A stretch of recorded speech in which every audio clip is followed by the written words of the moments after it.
I am having a great time this week, and my name is Jeffrey Davis. But our next guest, another very interesting entrepreneur who's brought her kids to protect her. We have Barbara Cotton from Cape Cod Children's Museum. Welcome to the show. Thank you, Jeff. It's nice to be here. So tell us about, Cape Cod Children's Museum.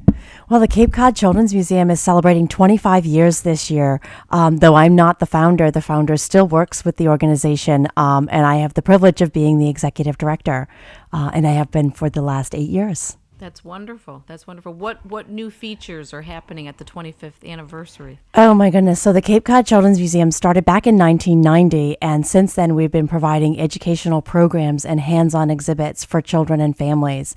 And so as our 25th anniversary, we're offering a lot of special activities just to get us noticed. And what types of activities? So this week we have our Red, White, and Blue Week coming up. So we'll be featuring hometown heroes. We also have things like reptile shows and bubble shows. And we are also celebrating our Tea Party in August. We have a huge fundraiser that we do actually in September. It's with grandparents and grandchildren. And it's been a great success for us. So those are kinds of special events that we run. And what age categories do you have for children? So children's museums primarily serve ages 0 to 8 actively, older children during the summer, but we like to say that everybody can be a kid. So anyone under the age of 100. Have the 90-year-old special, right? Yes, People we do have the 90-year-old special. In fact, one of my volunteers who's been with us for almost 25 years just celebrated, I believe, her 85th birthday. Oh, wonderful. How did you get into the children's museum business? What's your background? Oh, I used to be an English teacher in my other life. I started out after I graduated from Boston College. Go Eagles. Double Eagle. I was in New York City and taught in the Bronx for a few years and absolutely loved it. So I would have to say that life of service is really where it came from. I was a high school English teacher, taught in Hopkinton, and moved here to the Cape and taught for 1 year when I got involved with the Cape Cod Children's Museum because of my own children, fell in love with it and felt like it could really be a place for children and families here on the Cape to enjoy year-round. And so I invested all of my time and efforts into that endeavor and became the executive director 8 years ago. Can you give us a sense from the children's perspective about the museum, what they would say as they're done with it?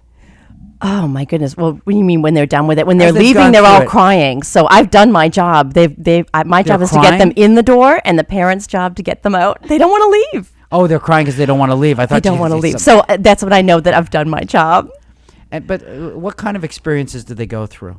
So when children come into the museum, it's an incredibly playful experience. And one of the really great things, especially right now with what's going on in education, is that hands-on, inquisitive, creative experience is what's being embraced. Children really do learn through play. That's their work. So it's play with a purpose. And it's great to be able to have parents engage with their children. They don't do that anymore. We're connected to our cell phones. We're connected to electronics. So to have an hour or 2 hours dedicated to really looking and enjoying your child on a one-on-one basis is amazing. And the parents who do that have the richest experiences with their child. You can see them learning. And as they're trying to try things and experiment with that hands-on piece, it's important. If someone wants to find the museum, how can they find it? Well, we're on Facebook and all of the social media. We can be found also on the web at www.capecodchildrensmuseum.org.